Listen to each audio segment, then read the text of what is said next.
योगिनी एकादशी व्रत कथा। पौराणिक कथा के अनुसार अलकापुरी में कुबेर नाम के राजा का राज्य था।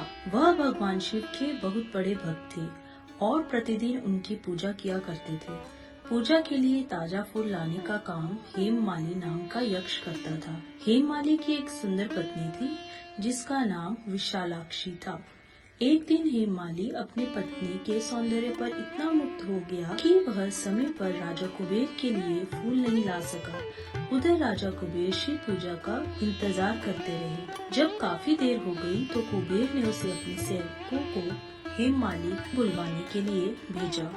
सेवकों ने बताया कि हेममाली अपनी पत्नी के प्रेम में लीन है। यह सुनकर राजा कुबेर को अत्यंत क्रोध आया।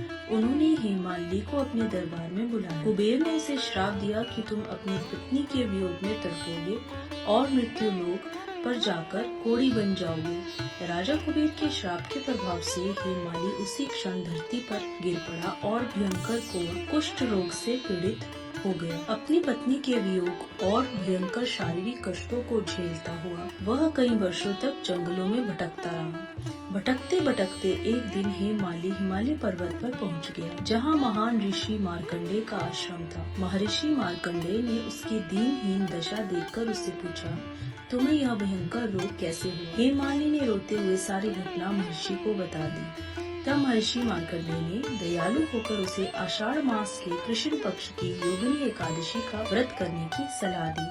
महर्षि के कहे अनुसार हेममाली ने पूरी विधि विधान के साथ योगिनी एकादशी का व्रत रखा और भगवान विष्णु से अपने अपराध के लिए क्षमा मांगी। व्रत के प्रभाव से हेममाली का कोढ़ पूरी तरह ठीक हो गया और उसे अपना पुराना रूप वापस मिल गया।